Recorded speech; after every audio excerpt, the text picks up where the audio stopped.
Hey guys, it's Paul here. I'm back to bring you some more content. I'm excited. We're going to start our episode by episode series, and in this, we're going to be talking about The Expanse, which, as I've mentioned in the past couple weeks, is really one of my favorite shows. Sci-fi. It just does. Really an incredible job of setting everything up. And so we're going to jump right into it. Hopefully you'll get a chance to hear some good thoughts on the show and enjoy some of my perspective on what makes this show really good. So here we go.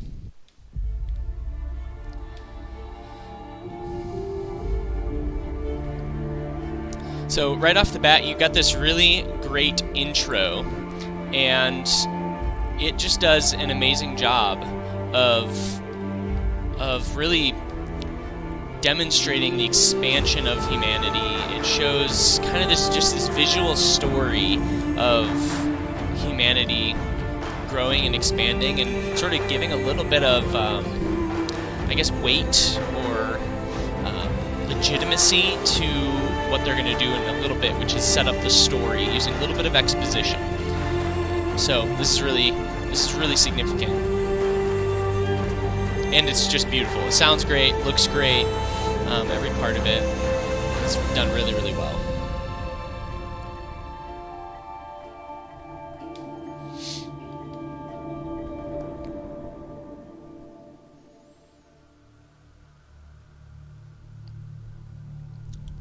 So, like I mentioned earlier, this is great. It sets up the story really well. I know some people maybe aren't the biggest fans of exposition. They'd rather, hey, just throw us in there, show us what's going on.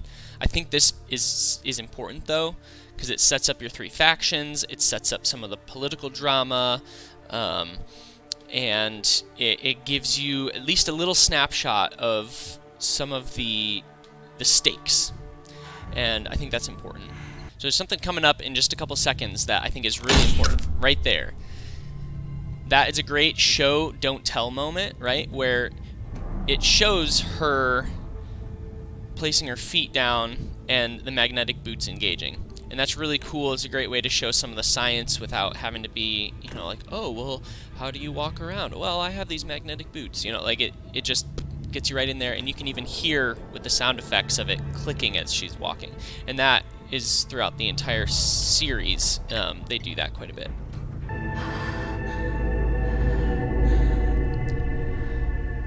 Something else that I've mentioned before that I love about the show is they build suspense, right? So all you know is the basic facts of the solar system, and then now you're here.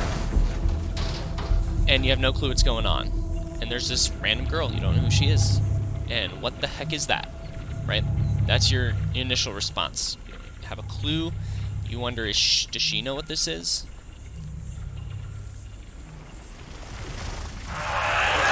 And she doesn't, right? So all of a sudden you have this mystery, this suspense. It's freaky. I've linked you into the files. Little lost daughter case. Ariadne and Jules Pierre-Mao. Mao, Kwiatkowski, Mercantile. They're Luna-based. They do a lot of shipping through here. And they misplaced a daughter. So right there's a little bit of that Black payoff sheep. from the very beginning, Went to right? college, The got involved mystery. with a group called the Far Horizons. All of a sudden it deepens a little bit. Okay, Students. she's someone Big that ideas and big they're mouths. having to look for now. Well, we sort of know what One of the happened to her, parents weren't but found all of a sudden.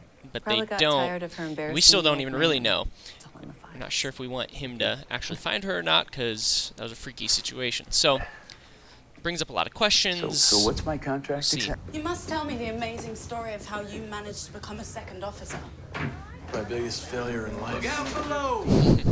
So the Welcome to the rodeo. biggest Ladies and failure in gentlemen, life please is sit back, becoming the relax, and second enjoy the ride. commander. Service station, here we come. Please adjust your tray Second tables officer. and seat backs into their upright. So something's really interesting. So now we've met a lot of the main characters, really. And that hallway scene, a little bit of interaction. You see some of the dynamic between coworkers at this point. And then Alex coming in, the pilot here, coming in, sitting down. You just get a chance to see some of their personalities, right? and this is kind of how the show functions so well, is it just inserts these characters in interactions with each other being themselves, and it does it really well where it focuses on, okay, well, this is how this person perceives the world, this is how they function in this environment, and we're gonna be consistent to that with slight variations based on the circumstances. And so in this case, you really are starting to see, Holden here, this character, as a little bit of a reluctant leader, a reluctant hero, and I think we'll see more of that as it expands. And the idea is, okay, well, how is he actually gonna? Is he gonna actually ever take charge? Is he gonna be the one who sort of takes the lead? As you could see, I mean, he has a decent level of respect from some of the other crew members, and they sort of already look up to him and see him as a leader. And so we're going to see how that plays out. It's been a long time coming. Are you kidding? Oh. I thought I was getting my walking papers. What for? Oh, fraternizing with our navigator, for starters. Really? Look, people like you. You get things done, you're gonna make a good XO. You got me pegged wrong, Captain. So right here, again, this is him being very reluctant. He doesn't want to take charge. He doesn't want to be a leader. He even expressed that he was doing something that is worth him getting discharged from the ship, sleeping with the navigator, just to try to get out of it. So he is, very obviously the reluctant hero.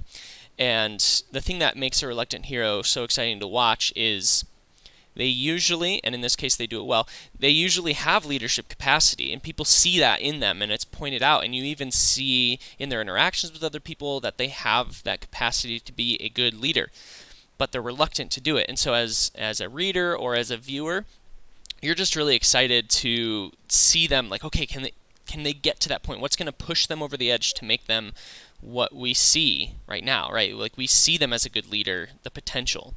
And so this is a really cool scene where it sort of shows him being very reluctant. Right after you tell me the story about those. Why are those mine? It's just there's. I don't care about your past. So I just love this part. It's so simple, but he's like getting his past sort of dug into, and he points over to that. And the captain's like, I don't really want to explain that either. Okay, never mind. It doesn't matter, right? I just think that's super clever and very fun. Picked up a mayday. Looks like a light freighter. Calls itself the Scopuline. Anyone else in the vicinity? No, sir, Bob. We are the only ship in 3 million clicks. So right here, this is the inciting incident, really, for our main character, Holden. So he's a reluctant leader. He obviously does care about people, but he just doesn't want to take charge. And the story then needs something to push him over the edge, right? To get him on a trajectory towards really the main story, right? The plot, the idea of what they want this show to be about. And so this is really that inciting incident, that initial step. And you'll see why it's a really good one. Mostly because he has to make a choice, somewhat of a moral choice, right? Of, okay, do I follow the rules? Do we report this? Do we not? And then after he does make that choice, he has to live with the consequences. And we'll see here in a second what he does do.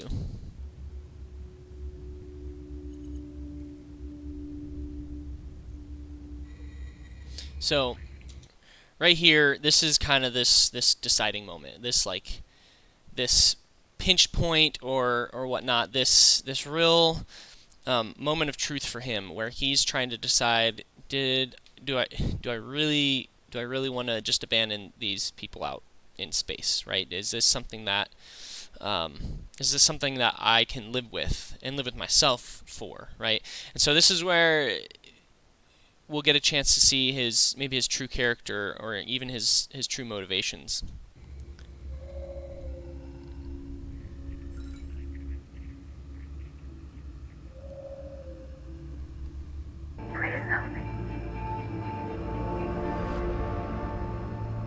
So he hears the voice, please help me, and so the thing that as I'm watching this, that I feel like he's processing, right, is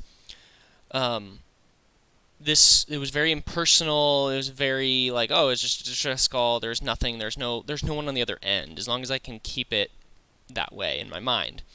But the second he sat down and listened to the recording and found the voice of the person on the other end, it clicked in his head of this isn't just a ship that's stranded that needs help. It's a person. And for him, that seems to connect, and it's like that turning point for him where he's like, okay, shoot, like we should do something about this, right? And so that's really cool as far as character development, because it provides a situation where his true character has to be fleshed out. Even when he's putting up these barriers of, oh, I don't want to be a leader, and I just want to get to the station, early. I want to get paid. He's sending all these signals, but when it comes down to it, we can start to see some of his true motivations that inform his character. How many times have I told you? This calls for tickling. So this is a cool moment between Grandma and her son, and I'm gonna butcher her name if I try to say this character's name. So I'll wait until it gets presented in the show. But this is a really cool character building moment. Again, it's all about characters in this first episode. Yeah, it has some of the story elements of what's going on big picture, which just provides context for the characters and for you to understand the characters and their growth. And so this is really cool, and I'll show you why in just a second. But it does a great job of building in this sense of like connection with her, right? We can all connect to a grandma who's playing with her grandson, and just sort of the joy of that. I'm assuming it's her grandson, and so it helps to build a rapport almost with the character before we even really get to know who they are, what they do, any of that. And so it's interesting, and it'll be important when we get a little further in. You've been linked to a radical faction of the OPA. Are you just a courier? How long has he been out of the tank? 10 hours.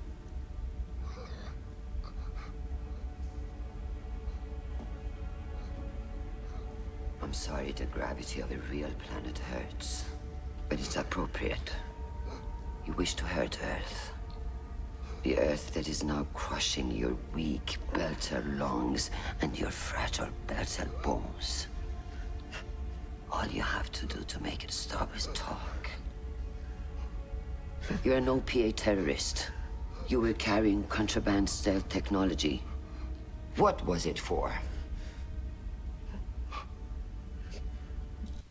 So I just want to point out, look at the juxtaposition now of, we literally just saw her with her grandchild having a little tickle fight and just innocent, and then boom, flip the switch, all of a sudden now she's at a black site torturing and interrogating a potential terrorist, right? And it's like whew, she just switches on us, right? And so you get an even better understanding of her character from this, right? From showing both sides of the spectrum for her. And it gives you a sense of, oh, like, is she a good guy? Is she a bad guy? Is she just doing what she needs to? Like, what's going on here? You kind of want to give her the benefit of the doubt just because of everything they did to set up her character right at the beginning with her grandson.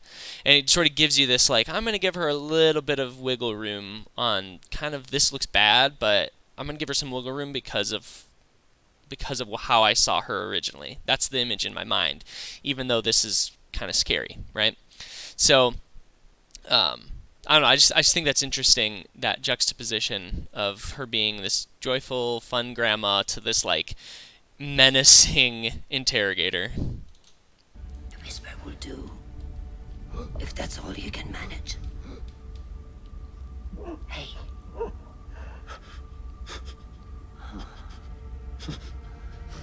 Give him. So there's something that I really love about how they do this as far as visual storytelling, as far as some of the science fiction behind it. Just the way the ship moves on screen, it almost looks like it's not moving at all. But they juxtapose that with, or they switch back and forth between the crew's reactions, right? So you can see they're like, holy crap, we're experiencing a lot of force because we're moving so fast and changing direction so fast. But the ship, you can hardly even tell. And so just take a couple seconds when we watch this and just note that.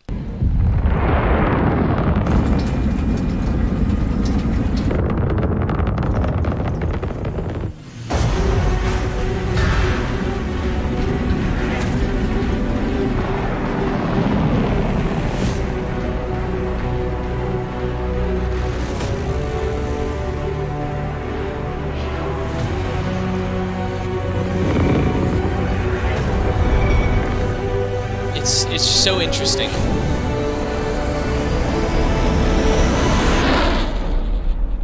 That little bit right there at the end is the only indication that the ship is moving. Up until that point, it looked still, and the camera was just moving around it. But of course, you have all the characters inside jostling, and you get a little bit of camera shake. But I just think it's a really cool way to show that. And there, again, is another example of them reinforcing the magnetic boots. You in charge of this Alex is just such a fun character. From the moment you meet him and up and through now, he's just like kind of upbeat, but like in kind of a weird sarcastic kind of way, but like I don't know. It's interesting, and you'll get a better understanding for why he is the way he is as the show continues in further episodes. But for now, we'll keep going. She's the richest bachelorette in the system. Now, what would a rich girl do to really piss Daddy off on series? Are you asking what I did? Bang every space bucker I could find. It's not helpful. I'm sorry, Miller. Did you come here for my help? Admit it. Miss me. Miss these little chads. Good night.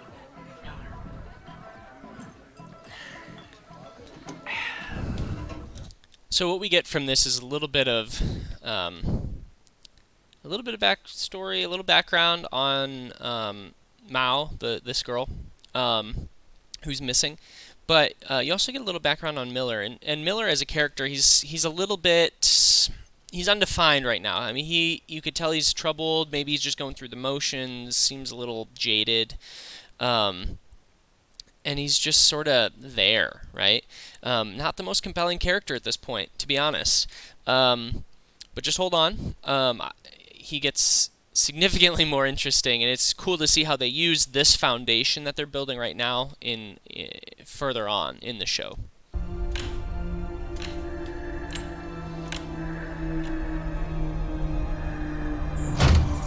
So the music adds so much to this moment, right? So it starts off really high, and then it just slowly kind of descends as the camera is moving down. It's really cool, really good work, and it descends, and it kind of has this off tilt kind of feel to it as it's descending into this unknown. And this is really the first time that we sort of get that feeling. At the very beginning, there's like that shock, right, of like a freaky scene with like the blue stuff, but in this scene, this is the first time where you get that like unsettling, which is really cool.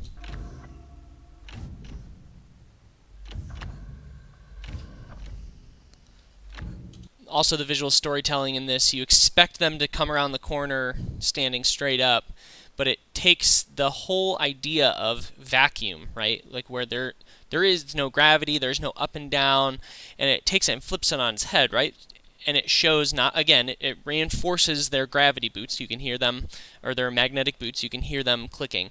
But also it reinforces just the idea of they are not in a normal environment, which is really good storytelling. Just those like subtle things help make such a huge difference when you're telling a story and you're building a world. 6 o'clock!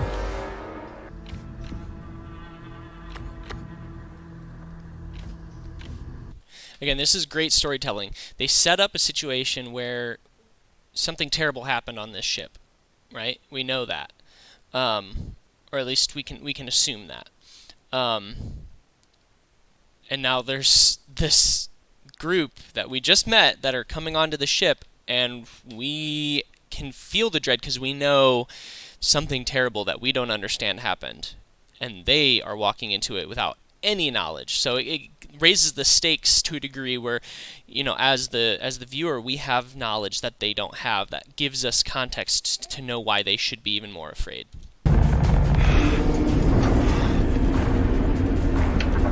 Again, they sell the science fiction aspect of this with the characters' reactions to things. They don't need the ship to look like it's going fast. They can give a reaction of the characters, and it just adds weight and depth to the show, which is really cool.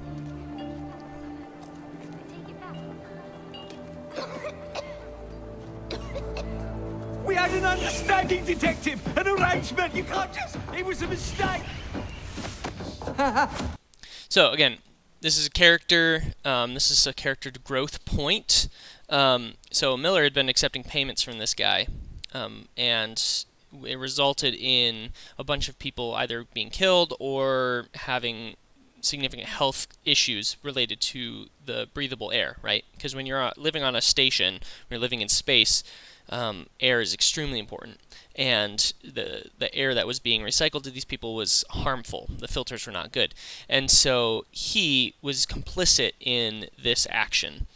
And there's this moment, again, it's these human connections. That's what this show is starting to really drive home, is there's human connections.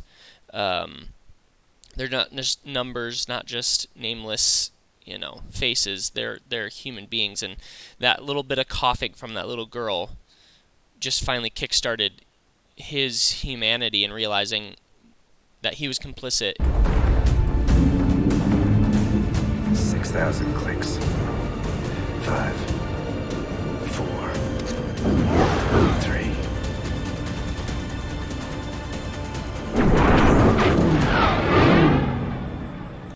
So, this is a really important point that they do really well in this, is they are constantly jumping between perspectives, so that there are stakes, right? So instead of just seeing ships flying around, shooting at each other, and it being like a bunch of like crazy acrobatics in space and stuff like that, with lots of explosions and action and stuff like that, the real draw and the real like excitement from this, the anticipation, all of that, is because it's constantly showing who's at stake, right? The characters, and it's showing their reactions, and ultimately it's showing the fact that they would have gotten blown up if the missiles weren't aimed at the bigger ship.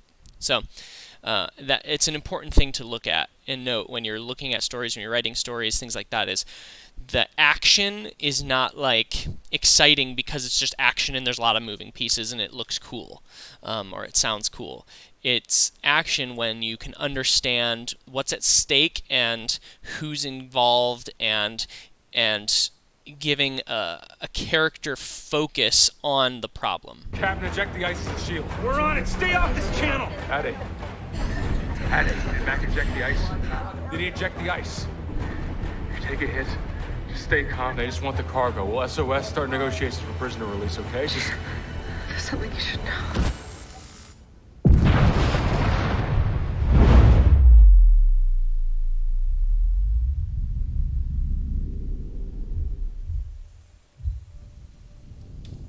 Again, all of this goes back to character, right? So you have all of the characters engaging and interacting while the events are happening, while everything's happening. You don't see the missiles actually hit the Canterbury.